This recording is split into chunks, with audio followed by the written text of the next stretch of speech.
and they will be able to choose a plan and get enrolled. Hardly a yes or no answer to a yes or no question, but nevertheless, yesterday's actions by HHS to speak what really is the case. His answer should have been no, they will not be ready. I yield back the balance of my time. The gentleman's time has expired. For what purpose does the gentleman from Texas seek recognition? Address the House for 1 minute. Without objection, the gentleman is recognized for 1 minute. Mr. Speaker, a report released yesterday from the Treasury Inspector General shows that the IRS failed to track $67 million spent in the implementation of Obamacare so far. This is before the health exchanges are even opened. My constituents, like myself, are concerned that this type of waste is what happens when Washington takes over health care. The IRS has consistently demonstrated its inability to function as a responsible agency. Despite the scandals and blatant mismanagement by the IRS, the agency is also at the forefront of running our health care system. The IRS has little credibility with the American taxpayers right now. The agency must significantly be reformed before we should let them anywhere near our health care system. I encourage my colleagues to join me in repealing Obamacare and getting the IRS completely away from our health care. Thank you. Yield back. The gentleman's time has expired. For what purpose does the gentleman from Maryland seek recognition? Address the House for 1 minute. Without objection, the gentleman is recognized for 1 minute. Thank you very much, Mr. Speaker. I rise today to honor Dr. Levi Watkins, a pioneer in the medical field and civil rights movement. After 4 decades with Johns Hopkins Medicine, Dr. Watkins will retire on December 31st, 2013. He is a man of many firsts. He was the first African-American to attend and graduate from Vanderbilt Medical School. His first scientific breakthrough was his research into the connection between renin-angiotensin system and the congestive heart failure that led to the use of the angiotensin blockers in the treatment of heart failure. He also performed the first implementation of the automatic implantable defibrillator in the human heart. Dr. Watkins fought for African-American civil rights in the 1950s and fought for equal opportunities in education throughout his career, increasing minority enrollment at the Johns Hopkins University School of Medicine by 400% in 4 years. I thank Dr. Watkins for all that he has done for our nation and for the legacy he leaves to inspire generations yet unborn. The gentleman's time has expired. For what purpose does the gentleman from Colorado seek recognition? Without objection, the gentleman from Colorado is recognized for 1 minute. Mr. Speaker, I believe the sense of this House, and certainly the American people, is that the Constitution of the United States is worthy of protecting, and the rights that are afforded in that Constitution are worthy of protecting. Unfortunately, the administration has unilaterally decided to try and obligate the citizens of the United States to the UN's mandates when it comes to the Small Arms Treaty, affecting the Second Amendment rights of every American. I believe that we should not be held accountable. We should not be held in submission to the whims of an unelected organization on the world stage. The value of our Constitution, the value of our rights must be protected. We must urge the United States Senate to reject the treaty that Secretary Kerry has just signed, stand up for the rights of Americans, stand up for the rights of Americans to be able to keep and bear arms and protect the Second Amendment of the United States. With that, I yield back. For what purpose does the gentlelady from Minnesota seek recognition? I ask for unanimous consent to address the House for 1 minute with permission to revise and extend. Without objection, the gentlelady is recognized for 1 minute. Mr. Speaker, I thank you. I think it's very clear that the President's health care plan is completely unworkable. Not only is it unworkable, it's unfair to nearly everyone in the United States, business person and individual alike. Hardworking Americans know it because their premiums are skyrocketing, and even worse, they're getting notices in the mail that they're being told that their health insurance is being pulled altogether. Small businesses know it. They're having to respond by not hiring the people they want to hire, in some cases even having to fire, or reducing the amount of hours to below 30 hours a week. People in the President's own party know it. The gentleman that wrote this bill called the bill a nightmare. Even the labor unions that support the president know this. They've called this bill a nightmare, and they said it's breaking the back on the American dream, breaking the back on the 40-hour work week and on health care benefits. Even the president knows it. He's admitted, despite saying the law is working just as it's supposed to, the president just once again had to have yet one more delay in Obamacare. In fact, over 19 times. That's why we are asking, Mr. Speaker, for fairness and a workable health care law. And I yield back. Gentlelady's time has expired. For what purpose does the gentleman from Oregon seek recognition? Commission to address the House for 1 minute. Without objection, the gentleman is recognized for 1 minute. Thank you, Mr. Speaker. It's interesting listening to the parade of horribles recounted on the floor of the House today. But as a practical matter, in states like mine in Oregon, people are going to get better coverage at lower costs. In California, and New York, and Colorado, where people are actually working to implement the law rather than sabotage it. But this is a smokescreen, obscuring the fact that when my Republican friends talk, for example, about spending and debt, they are actually afraid to allow the House of Representatives to vote on their own spending bills because their own members won't vote for it. That's why it's been 2 months and we've never finished deliberation on the transportation bill. They pulled the interior bill altogether. They even refused to allow to have a conference committee formed to reconcile the differences between the House and the Senate. It's a sad chapter when the fractured Republicans stand around when Americans deserve better. There's no reason the Senate could not have its bill before us today and the House Republican leadership bring us back into session. Instead, we're going to stall and stumble all weekend up to the brink. For what purpose does the gentleman from Texas seek recognition? For 1 minute and to revise and extend my remarks. Without objection, the gentleman is recognized for 1 minute. Thank you, Mr. Speaker. My colleague from Oregon is correct. It's important that the Congress get our work done on making sure that our military is fully funded and paid, that our veterans, the military construction, the bases around the world are taken care of, that Homeland Security is taken care of. But we've done that. It's already been done in the House. Senate has had our Homeland Security appropriations bills for over 3 months. The Senate has had possession of a military construction and veterans appropriations bill for over 3 months. And the Senate's also had the Department of Defense appropriations bill for over 3 months, yet they've irresponsibly chosen to just sit on them, to set us up for this moment, because they know that House Republicans are devoted to delaying and defunding Obamacare, one of the most destructive pieces of legislation ever passed by Congress that will destroy jobs and cripple this economy and socialize the greatest health care system the world has ever created. We are committed as constitutional conservatives to do everything in our power to make sure that we delay and defund Obamacare, but at the same time we have already done our job in making sure that our military, our men and women in uniform, have everything they need if the Senate will only do their job. And I yield back. The gentleman's time has expired. For what purpose does the gentleman from North Carolina seek recognition?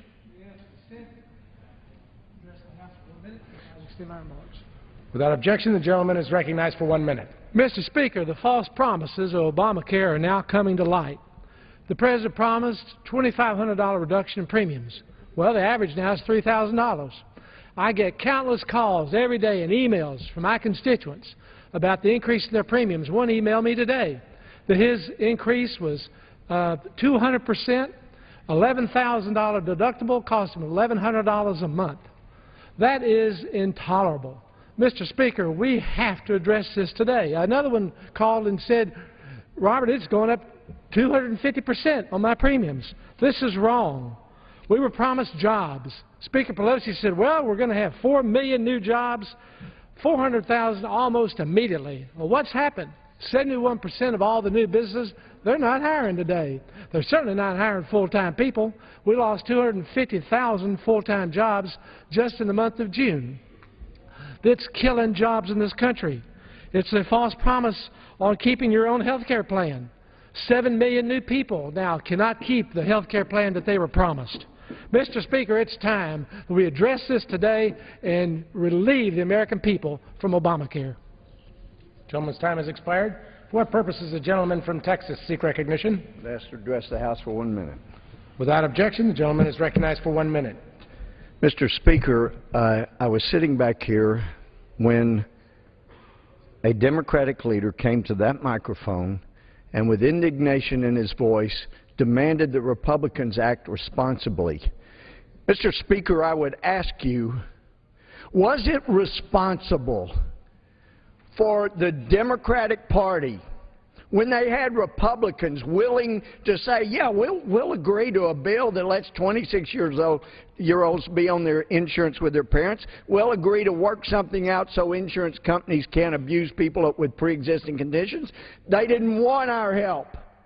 They said, we don't need your vote, and they didn't get one because they didn't want it, and they took a massive, my copy was about 2,500 pages, rammed it down America's throats without even having them stick out their tongue and say, that's irresponsible, and we're the ones that are acting responsibly and trying to mitigate the damage they've done to the American people, their health care they've lost, they didn't get to keep, their doctors they've lost, they didn't get to keep, and now the economy that's been devastated. I yield back. Gentleman's time has expired. For what purpose does the gentleman from New Jersey seek recognition? Without objection, the gentleman is recognized for 1 minute. Thank you, Mr. Chairman. Your privacy, it's under attack. The Affordable Health Care Act, Obamacare, is creating a data hub for every American's personal health information and financial information. It's basically a central location for all America for all of your private and sensitive information. Can America really trust this system that has key information on your income, your Social Security numbers, your emails, your family size, your medical records, and the list goes on? The answer is no.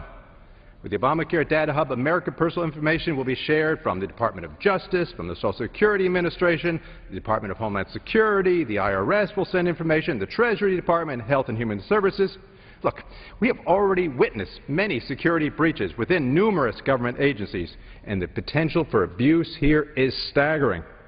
And we know a system like this will be attracted to identity thieves. And it's clear that a system that's not been tested for security systems, and so it cannot adequately protect all of our security information and our personal information.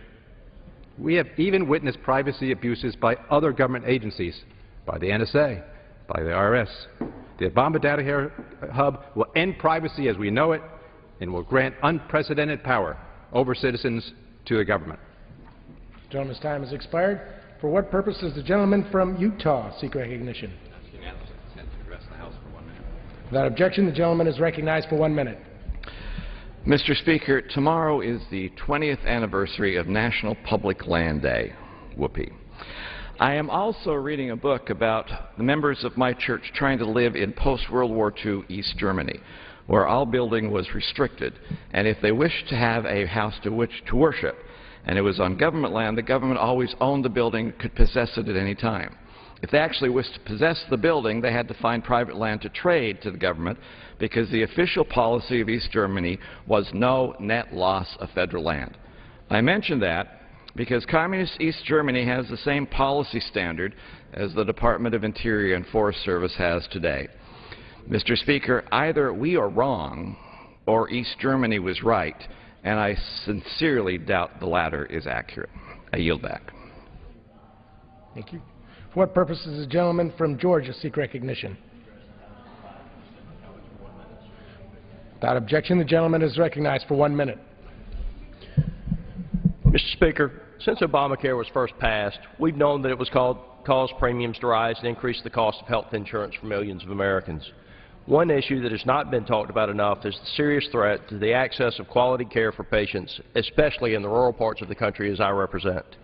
This is a very serious issue in my district and one of the main reasons that I support defunding this bill. As we get closer to the October 1st release date of the individual health insurance plans under Obamacare, the threat of reduced access is quickly becoming the reality. Because of Obamacare, one of the largest health insurers in Georgia is eliminating 40% of the contracts with hospitals and 30% of the contracts with doctors in the state and ending all voluntary out-of-state coverage. For my constituents in rural Georgia, we already face a shortage of care in small rural communities. Working-class patients have more difficult time accessing the hospital or doctor that they may need. Mr. Speaker, I urge my colleagues and the American people to look at the facts and ask, What good is a health insurance card when a patient cannot find a doctor or a hospital that takes it? That's one of the reasons that I stand before you in strong support of defunding the destructive law and putting in place common sense, market-based reforms. Mr. Speaker, I yield back. The gentleman's time has expired. For what purpose does the gentleman from Iowa seek recognition? Mr. Speaker, I ask unanimous consent to address the House for 1 minute, revise and extend my remarks. Without objection, the gentleman is recognized for 1 minute. Thank you, Mr. Speaker. I come to the floor, as many of us do, to speak about the intrusion into God-given American freedom called Obamacare. And as I watch the debate go back and forth and listen to my junior senator declare those of us that don't want to fund Obamacare to be for anarchy, I would say instead it's this, that if Obamacare is ever implemented and enforced, we will never recover from it. It is an unconstitutional takings of God-given American liberty, and what we're saying here in the House is we're not going to fund any implementation or enforcement of Obamacare. If that means that the President would shut the government down in his throwing of a political tantrum, that's not on us, that's on him. We have always recovered from government shutdowns. There were 57 days of government shutdowns under Jimmy Carter. We don't even remember that. We will never recover from Obamacare if it's implemented, and I'm going to stand in opposition to funding Obamacare. Thank you, Mr. Speaker, and I yield back. For what purpose does the gentleman from Georgia seek recognition? Without objection, the gentleman is recognized for 1 minute. Thank you, Mr. Speaker.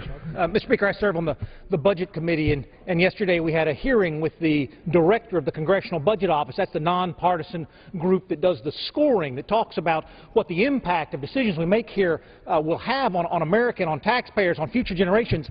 And, Mr. Speaker, we all know that the largest costs we have in the federal budget are driven by health care. That's why we're focused so much on bringing health care costs down. And in the midst of that, we're developing an entirely new federal health care benefit in this country. And the Congressional Budget Office, Mr. Speaker, said this, that of all the federal health care costs that will be paid over the next 10 years, more than half will be brand new costs from Obamacare. This is already the biggest expense we have, and we're going to double it. Mr. Speaker, that's why this is a budget issue. That's why we're talking about it at the time of funding the government and funding the national debt. Mr. Speaker, this bill will bankrupt us. We must take care of families in our district. We must address pre-existing conditions. We must cover children, but we must do it in a way that does not bankrupt America. And I yield back. The gentleman's time has expired. For what purpose does the gentleman from Pennsylvania seek recognition? Seek unanimous consent to speak for 1 minute. Without objection, the gentleman is recognized for 1 minute. Thank you, Mr. Speaker. The American people sent us here to govern. Now is the time to govern. In a few short days, the government will shut down unless the House acts. You know, I oppose Obamacare, and I oppose shutting down the government. We had a vote in the House. The Senate will soon have a vote. They will in all likelihood strip out the defund Obamacare language and send us back a bill. I believe it is time for us to stop playing political games. I believe it's time for us, in a bipartisan manner, to vote to fund the government and end this brinksmanship debacle that's been going on for the past few days. I feel very strongly about this.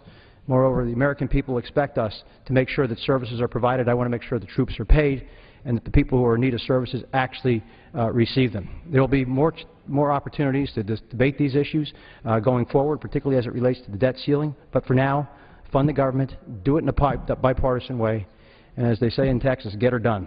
Thank you, and I yield back. Are there any more 1 minute speeches requests? Hearing none, under the Speaker's announced policy of January 3rd, 2013, the gentlewoman from Minnesota, Mrs. Bachmann, is recognized for 60 minutes as the designee of the Majority Leader. Thank you, Mr. Speaker. It is a privilege to be able to stand in the greatest deliberative body in the world and in the well of the House of Representatives. It's especially poignant that we're here today as members of this body because we're looking at a historic shift in United States history.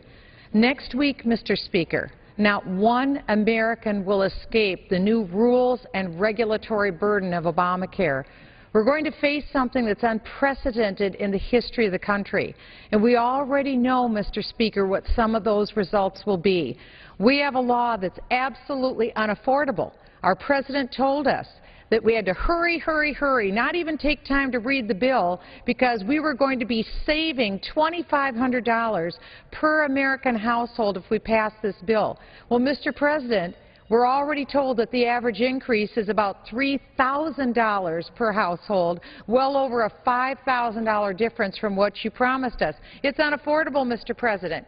Now we also know it's completely unworkable. How do we know that? Because, Mr. President, we already know that you have granted 19 different waivers, blockages, repeals of Obamacare. Even your administration, Mr. Speaker, we would say to the President, has admitted it's completely unworkable, and it's unfair.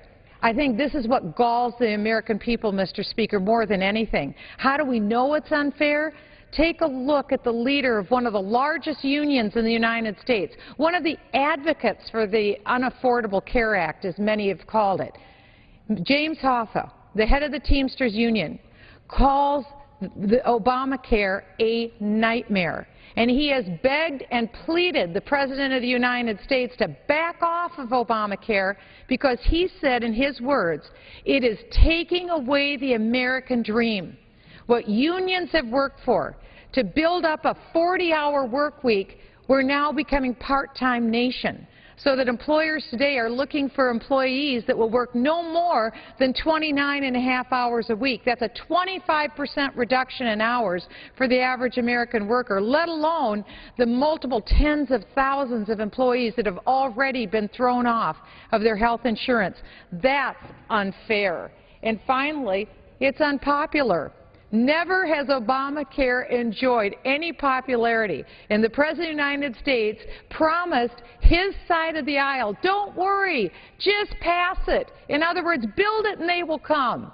Well, the bill was passed it, and today, just literally days before this bill comes into effect, it is more unpopular than ever. And if we think it's unpopular now, wait until it's fully implemented. As they say, there's nothing more expensive than something that's supposed to be free, and we're going to find out just how expensive that is. We're going to enjoy for the next hour comments from people within this body, what they've heard from the folks back home, what real Americans are saying about how this horrific law is going to impact their lives. I'd like to first yield time to the esteemed colleague from the state of North Carolina, the Honorable Virginia Foxx, a leader within this body, and I yield to the woman from North Carolina. And I thank my colleague from Minnesota for helping to lead this effort today with our other colleague from Tennessee, and all of our colleagues are going to be here today. I think it's really important that we shed a lot of light on a couple of issues that are going to be discussed. They've been being discussed in the 1 minutes this morning, and I want to compliment all our colleagues who came down this morning who talked about this problem that we're facing with the implementation of this unaffordable, unworkable, unfair, unpopular bill that was passed in an unprecedented way, as you said. But I also think that it's important that we throw light on the issue of what happens if our government is shut down. As our colleague, Congressman Dent from Pennsylvania was saying, House Republicans want this government to stay open. We've acted to keep the government open. We don't want a government shut down. We voted a week ago to pass a continuing resolution in advance of the new fiscal year that lays out how the government will be funded, how the troops will be paid, how the parks will remain open, and how day-to-day government operations will continue. Yes, we oppose this bill, but we want to keep our government running. But the Democrats in the Senate have yet to pass this legislation to protect the American people from a shutdown or from the unfairness of Obamacare. America is waiting for the Senate. Because the clock is running, the country's nearing the edge of the 18th government shutdown since 1976. And I want to thank our colleague, particularly Michelle Bachmann, for calling to our attention the article that ran in the Washington Post this week that pointed out the history of government shutdowns. We don't believe in government shutdowns on the Republican side, and contrary to what our colleagues are trying to say and what the President is saying, this is not an issue that's been brought on only by Republicans in the past. Government shutdowns have occurred with Democrats and Republicans in the White House. They've occurred with divided Congresses, with a Congress of one party and a White House of the other. They've even occurred when Democrats have controlled both the Congress and the White House. We don't want to add another chapter to that history, so we've asked our colleagues in the Senate to do their part. We know that the threat of a shutdown breeds uncertainty and confusion by American families when too many are already concerned about how Obamacare will be making unwelcome changes to their health care and making health care more expensive, as has been pointed out by several of our colleagues today. So we want the Senate to act, follow the lead of the House, and move the country away from shutdown and away from Obamacare. And by the way, let's point out again that our bill passed with bipartisan support. The right step to take is to repeal Obamacare, at the very least delay Obamacare because of the problems that it presents, and not shut down the government. That's the message Republicans are bringing. Unfortunately, it has not been the message that has been out there in the media, but I'm thankful again to my colleagues for being here today and leading this special order to make sure, at least here, we can get that message out. And I yield back to the gentlewoman from Minnesota.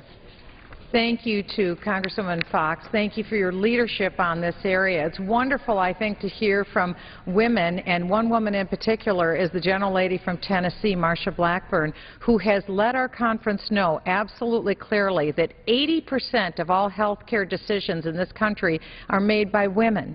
So women are in particular impacted by this decision because they're at the front line of understanding how unaffordable the President's new health care plan, how unfair it's going to be to themselves, to their families, to their parents that they often care for, how unworkable it is, and how they want to see a positive solution. We're not here just to beat up. We're here to make sure that we have a positive solution for American families, and it's women that we're very concerned about today. So with that, I would like to yield to the gentlelady from Tennessee, Ms. Marsha Blackburn. Thank you so much, and I thank the gentlelady for her attention on this issue, and I think each of us want to thank the leadership for allowing us to have time on the floor to come to the House floor and talk directly to the American people to be certain that they know exactly what is in this unaffordable act.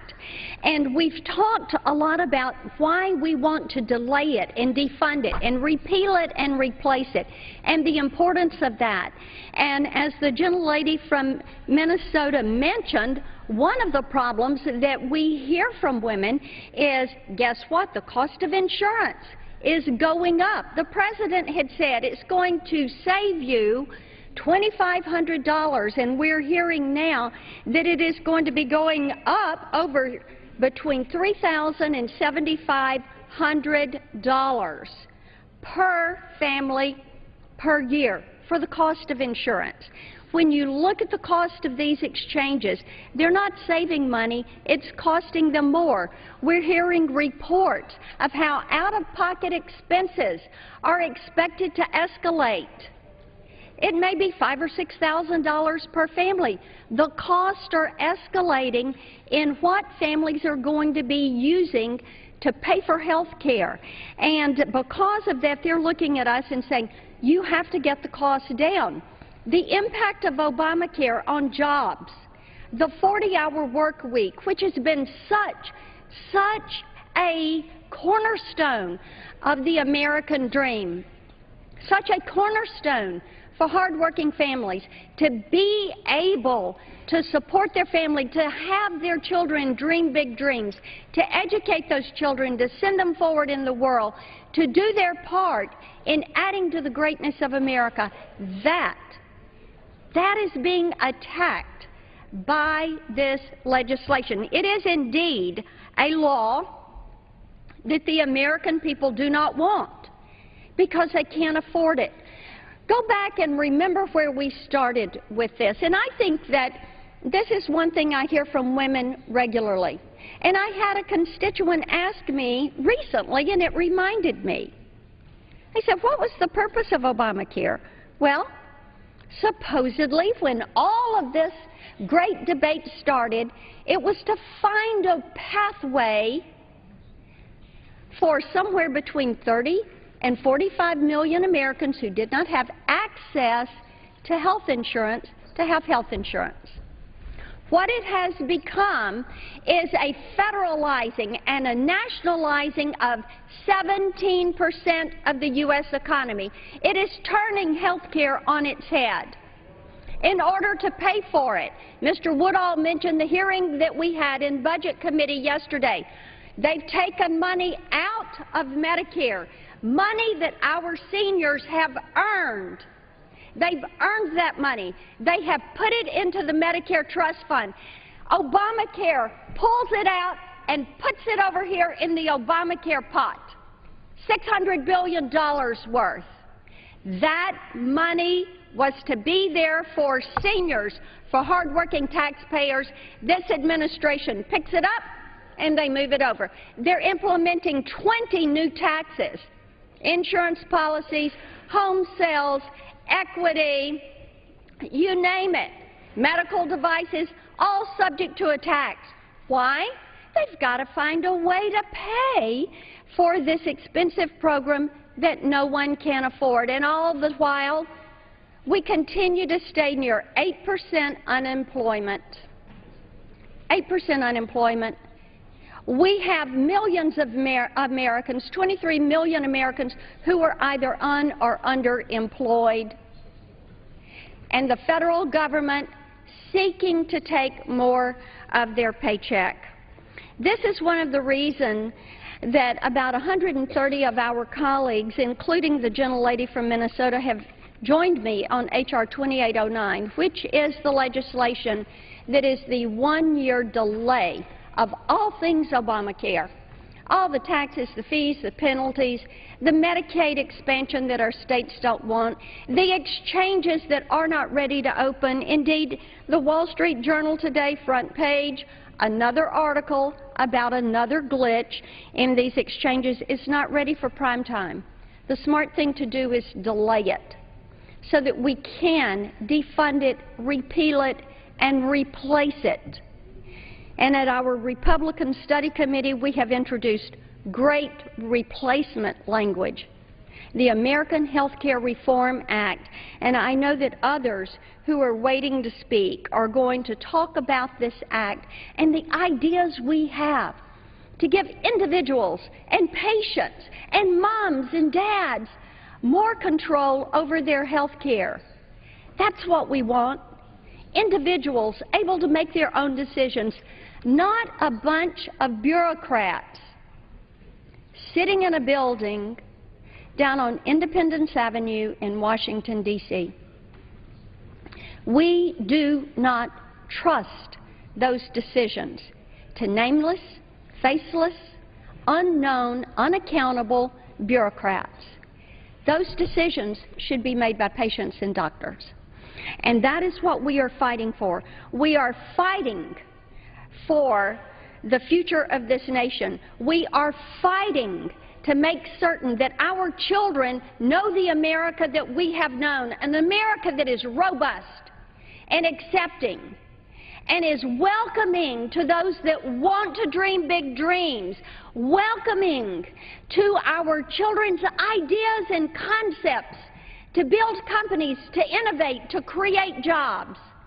That is what we come to the floor to fight for.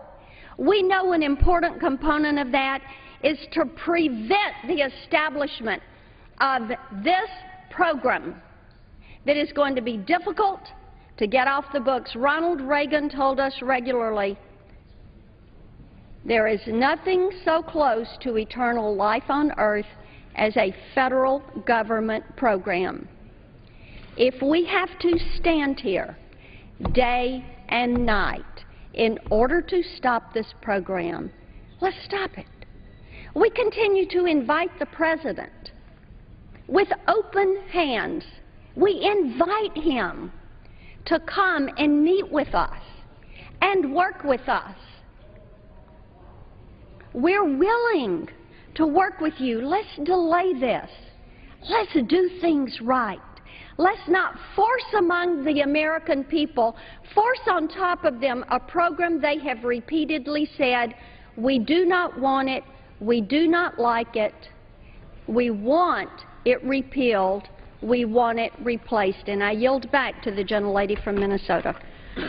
I want to say thank you to the gentlewoman from Tennessee with all her passion and vigor, and also for the wonderful piece of legislation, because I think a good compromise at this point on Obamacare, and if the truth be told, I think a lot of Democrats secretly hope that the gentlelady's bill passes because they know this is unworkable. I think they would love to see. Yes, I will. Encouraged when we had bipartisan agreement and support for delaying both the employer and the individual mandate, a vote that we took a month earlier this year, and we were encouraged with that. And I agree that there is, and that's such an interesting thing, there has never been Republican support for this law or the 20,000 pages of regulation that is springing up out of this law, because it is costing us jobs. It's costing us money. It's causing our hospitals to close.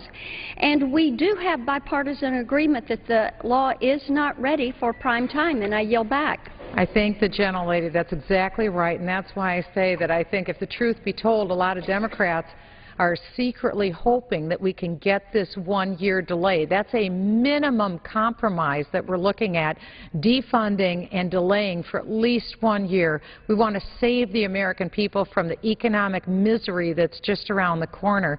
We have another gentleman from the state of Florida, Florida's 3rd Congressional District, Mr. Ted Yoho, and I'd like to yield to him at this time. I'd like to thank my colleague, the gentlelady from Minnesota, my home state, and for putting this together. When I was a lot younger, I remember watching President Reagan in the debates with Jimmy Carter. And it said, President Reagan once said, "Now, Jimmy, there you go again." Okay. And here we are today, okay. Another day, another delay by the administration, another example why the Affordable Care Act, or as the President likes to talk about, Obamacare, is not ready for prime time. Mr. Speaker, if fully implemented, this law was predicted to and is crippling our economy. Businesses would cut hours, and they are. Employees would lose benefits, and they are. And families would be forced into government-run health care exchanges. It was said by the President that if you like your health care plan, you'll be able to keep your health care plan. Well, tell that to my constituents who are being told by their insurance companies that due to the Affordable Care Act, Obamacare, their current plans will not exist in 2014. Just yesterday, we had a member of this Congress said that his plan, which he kept his private plan, paid for by himself, that was canceled within the last month. So I don't believe he feels that he can keep his same insurance nowadays. With all these delays, even supporters of Obamacare know and now realize that this law should have been read before it was passed. And if we go back to that infamous day when the then Speaker at the time said, we have to read it to see what's in it. We have to read it to see how it's going to work. Well, that day's here, and we see what's in it, and we see how it's not going to work. And get this, America, understand this, that the people that we have, our government has, to sign people up on this, they're unskilled in the insurance industry. They're unlicensed. They don't have insurance to cover errors and omissions, and they are unbonded, and we're going to give them our private information. I want you to think about that as this law changes and goes into effect. But with your help, we can change it. We changed the dynamics in this Congress on the intervention in Syria. The American people stood up, and your representatives listened to that, and we can do it again if you're willing to do that same kind of commitment. We need to get rid of this law, and it's now time for our colleagues in the Senate to act. It's in the best interest, they need to act in the best interest of America and not for preserving a legacy. I yield back. I thank the gentleman from Florida, another tireless stalwart during the time when we were trying to fight and say this is what's going to happen, exactly what we're about to see transpire before our face. The gentleman from New Jersey, Mr. Scott Garrett from New Jersey's District 5, made it abundantly clear exactly what was going to happen, both in terms of unpopularity, the unfairness, how unaffordable it's going to be, and how unworkable. I yield now to the gentleman from New Jersey's 5th Congressional District, Mr. Scott Garrett. And I thank the gentlelady, and I guess I'll be speaking for just a minute or two on the issue of unworkability of what's before us right now. But I have to remind all of us here that for years now, Republicans have come to this floor with one main point when it comes to health care, that it is our goal, it is our desire, it is our effort to make sure that Americans can have affordable health care coverage and health care delivery in this country. And to that end, I'm not going to go into all the details now, in this House, Republicans have offered numerous pieces of legislation that would help facilitate that, help Americans be able to get health insurance that they're able to afford, that will provide them and their families the type and quality of health insurance that they need. And we passed bills like that, and we sent those bills over to the Senate, where, as I always say, the Senate is where all good bills go to die. And so those bills never became law. But what, of course, did become law is the Affordable Health Care Act, also known as Obamacare. And so I'll speak just in a moment on the issue of its unworkability when it comes to the issue of the data hub. The data hub. It's not really talked about much, but it is a crucial element if the Obamacare is going to go forward, and it is also one that affects every American's lives and their privacy, whether you're in an exchange or not. Why is that? Because Obamacare is creating a data hub on every American. It will look at and collect and gather together in one place all of your personal information, all of your personal health information, all of your personal financial information, a central location, if you will, for every American's private and sensitive information will be right here in Washington, D.C. for the bureaucrats and whoever else may be able to obtain to it, get to it. Can Americans really trust this system that has key information about your income, about your Social Security number, about your email addresses, about your family size, about your medical records, about what you said, how you check boxes off at the doctors, your veteran status? The list goes on and on. The answer is an emphatic no. But with the Obamacare Data Hub, Americans' personal information will be shared from a myriad of distinct federal agencies, whether it's over at the Department of Justice, over at Social Security with all of your Social Security information, Department of Homeland and Security, and also with your veterans information, down the street at the IRS, and we know how secure they are, over at the Treasury Department with all their information, Health and Human Services with your medical information. It's all going to be sent come October 1 right here to Washington, D.C. and collected through this central data hub. As I said, we have already witnessed many, many security breaches over the years with numerous government agencies, and the potential now is even greater. It's magnified for the abuse, and it's staggering. Now, we know, in addition, besides the abuses by the people themselves who are going to be operating is a problem. Just look at NSA. But we also know this system will attract outside identity thieves and hackers, and it's clear that the system really doesn't do an adequate job in that regard. The system has not been fully tested for a security system, and so therefore how can it protect Americans' personal records? Now, to that end, let me just bring up here a little bit of information.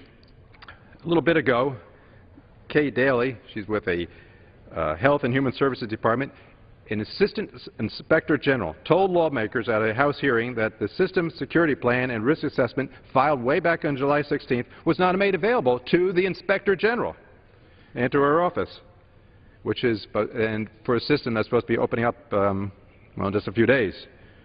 Former Social Security Administration Commissioner Michael Strew noted that the review was done back in July and the AG audit was due on August 2nd, and he said, quote, there must have been a draft that they could have gotten at some point. Well, no, the quote is, there must have been a draft at that point, end quote.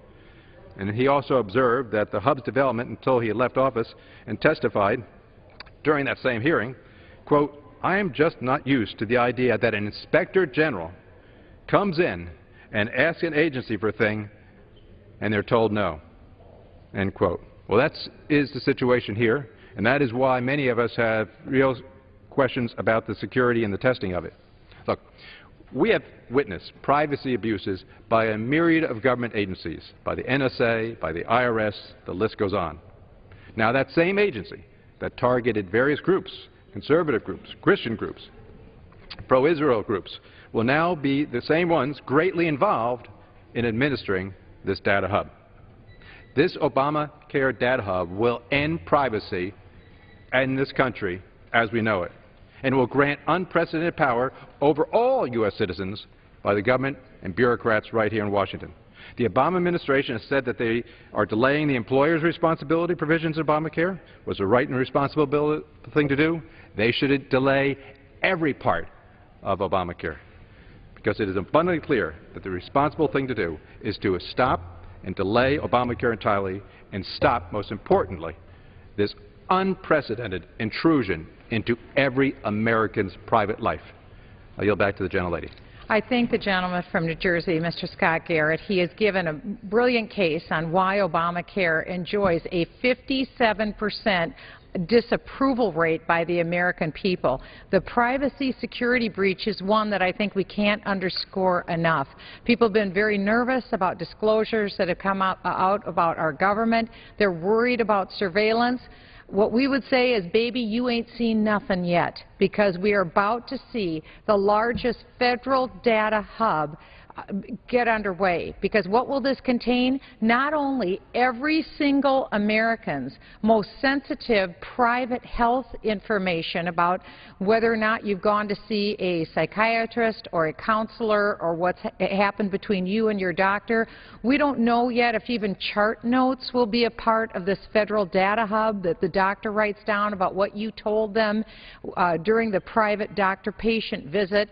We know that somehow this will have to be connected to data that is connected with your employment history, where you've worked, for how long, how much money you make, whether you're full-time, whether you're part-time. This will also somehow have to be connected to your tax returns, your most personal private information that no one's supposed to have access to.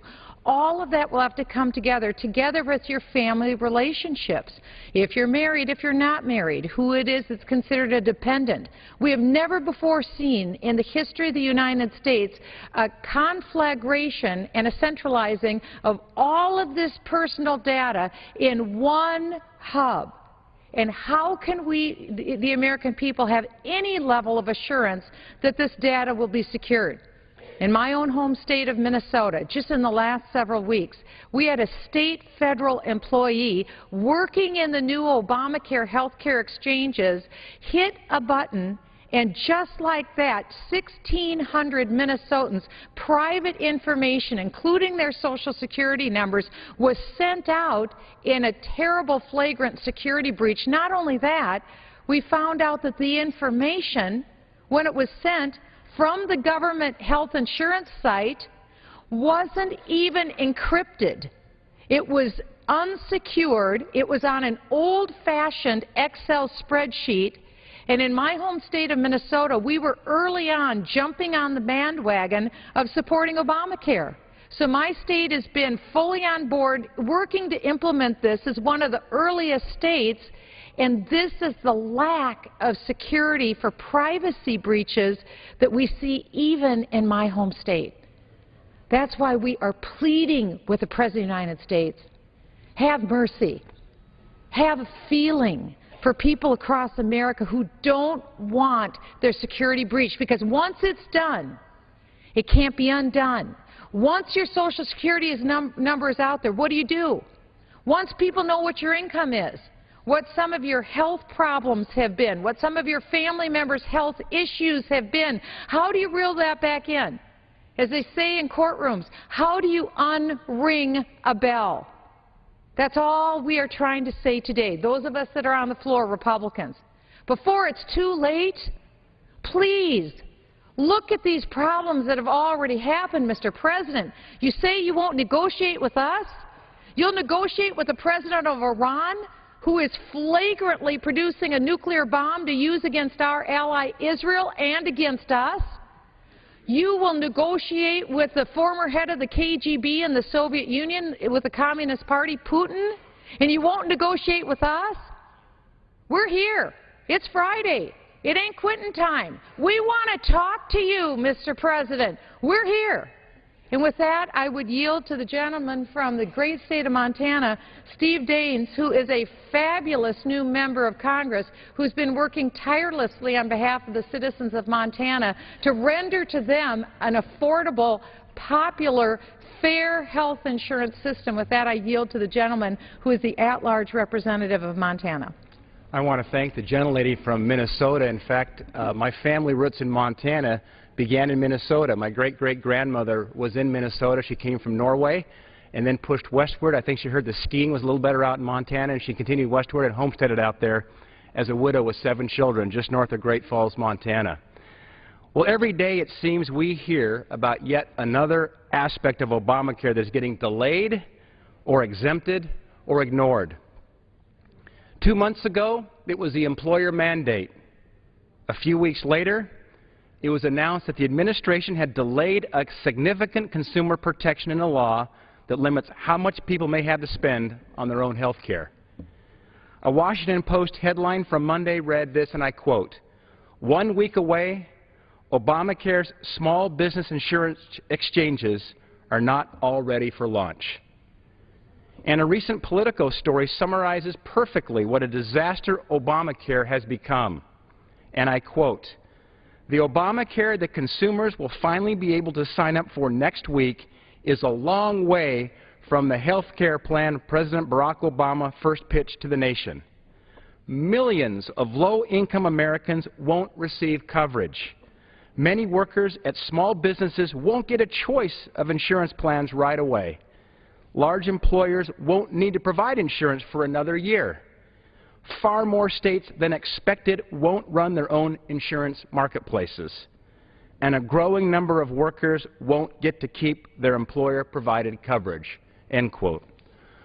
With key parts of the President's health care overhaul set to start on October 1st, one thing is certain to supporters and opponents alike. Obamacare is not ready for prime time. Rather than fulfilling the President's promise of, if you like your coverage, you can keep it, Obamacare has become a tangled web of broken promises, backroom deals with no relief for American families and hardworking taxpayers in sight. This is no more apparent than the Office of Personnel Management's decision to grant members of Congress and their staff with a special exemption from a provision in Obamacare. This decision demonstrates how deeply broken Washington is and unmistakably suggests that Congress is focused more on their self-interests than the interests of the American people. That's why I've signed onto the No Special Deal for D.C. Insiders Act and the James Madison Congressional Accountability Act, both of which would reverse the OPM rule. It's absolutely unacceptable for Washington to impose new burdens, new costs upon the American people, and then carve out special loopholes for itself. Until this failed law is fully repealed, Washington must live by the same rules that have been forced upon the American people. This train wreck of a law will raise health care costs, force businesses to close their doors, and hurt Montanans' access to quality health care. In fact, Obamacare could increase underlying insurance rates by up to 158% for the average 27-year-old Montanan and 149% for 40-year-old Montanans, according to a recent analysis by the U.S. Department of Health and Human Services. And in August, KULR 8, a news station in Billings, Montana, reported that according to a Montana health expert, quote, it's entirely possible that there will be businesses that go out of business solely because of this law. I was in Missoula, Montana this summer, meeting with local business owners who are concerned about how Obamacare will affect not only their businesses, but their employees' benefits and access to affordable care. We don't know what to do, Opportunity Resources Carrie Purdy told me. She shared how their employees are at risk of having their health benefits decrease and premiums increase next year, as Opportunity's own projections show an $800,000 increase in insurance costs for 2014 alone. Unsurprisingly, a recent poll shows that 2/3 of Montanans believe that the president's health care law should either be delayed or stopped altogether. I was elected to represent the people of Montana. 2/3 of Montanans say the law should either be delayed or stopped altogether. And that is why I'm on the floor here today, because this is the House of the people. We're the voice of the people, and we're standing up against the president's law. As Montana's sole member in the House of Representatives, it is my job to ensure the Montana voice is heard. And Montanans are speaking loud and clear. Mr. President, why don't we allow individuals to opt out for the first year? You cut a deal with businesses to push the mandate out for a year. Let the American people opt out if they so choose for their first year. If they like their health care coverage today, let them keep it, as you promised to be the case when you pushed for this law a few years ago. Obamacare is deeply flawed. It's a law that hurts Montana, and it must be stopped. And I will continue fighting to repeal it, delay it, take it apart piece by piece so that Montanans never have to face the full consequences of the president's failed health care overhaul. I yield back the balance of my time. I thank the gentleman from Montana. We also have Roger Williams from Texas, 25th Congressional District. Mr. Williams. Thank you, Madam Chairman. Mr. Speaker, pressure is mounting on President Obama and Harry Reid to get rid of Obamacare. Even Senate Democrats like Joe Manchin are starting to listen to the people who sent them to Congress. Americans don't want the law. Texans don't want the law, and my district doesn't want the law, and it's easy to see why. This week, a report by the Manhattan Institute revealed that the president was lying when he said Americans will see a $2,500 decrease in their premiums. The average health care premium in 2013 for a 27-year-old male was $91. Under Obamacare, it's $139, a 53% increase. That's really frightening. This study shows that at least 12 states will see an approximate 100% increase in their premiums, many of those exceeding more than 100%. Mr. Speaker, this is one of the worst pieces of legislation in my lifetime. It hurts families, it cripples businesses, and it does very little to insure those who are uninsured. We can do better. The President's so-called signature piece of legislation is crumbling, and it's time for a permanent repeal. Today, tomorrow, and for all generations to follow. In God we trust. I yield back. I thank the gentleman from Texas, 25th District. Thank you, Mr. Williams. We have also Representative Rothfuss from Pennsylvania 12. Mr. Rothfuss, thank you for joining us today. I thank the gentlelady from Minnesota for yielding and for organizing this important discussion. I've been hearing a lot from the folks back home. Robert from the North Hills of Pittsburgh wrote into us and said, when Congress debated the health care law under the original objective of health care reform, we thought that meant control and reduction of health care costs. We were wrong. Stephanie from the North Hills said, add us to the statistics of those who can't keep our insurance plans or our doctors, our families being kicked off our health care plan and being forced into the exchanges. Mark from Somerset County said that defunding Obamacare is a great first step, but the next step is total repeal, and I urge you to work toward that goal at every opportunity because his premiums are going up 43%. Frances from Beaver County, Pennsylvania, told me that her hours were reduced to 29 hours per week, and now she's been informed by her employer that she can't participate in the corporate health insurance plan because Obamacare prohibits it. Paul from Cambria County works in an auto parts store. His annual costs are going up 16%. These problems weren't supposed to happen. You know, the President guaranteed that if you like your health care plan, you can keep it. You know, when you buy a product with a guarantee and it doesn't work, you take it back to the store and you get a refund. The good news is there's a new product that we can shop for. Last week we introduced the American Health Care Reform Act. It's the new product. This proposal would lower health care costs by allowing Americans to purchase coverage across state lines and enable small businesses to pool together to increase their buying power. It provides tax fairness for people who purchase their own insurance and provides the same tax benefit as those who get insurance through their employer. It provides tax credits for people who purchase their insurance, and importantly, and if there's one thing that you have to remember, unlike Obamacare, which penalizes you with taxes, it gives you a tax benefit. You're rewarded if you buy insurance, not penalized. Also importantly, the American Health Care Reform Act provides significant funding for state-based high-risk pools, a place where individuals with pre-existing conditions can obtain health coverage, when doing so would otherwise have been unaffordable. And it does so without increasing cost on those who currently have insurance. It is time for a new beginning. It's time for bipartisan health care reform and for that discussion to begin. It's time to bring Republicans and Democrats together for real solutions. As President Kennedy once said, let's not seek the Republican answer, let's not seek the Democrat answer, but let's seek the right answer. We know that Obamacare is the wrong answer. I thank the gentlelady, and I yield back. I thank the gentleman for doing so.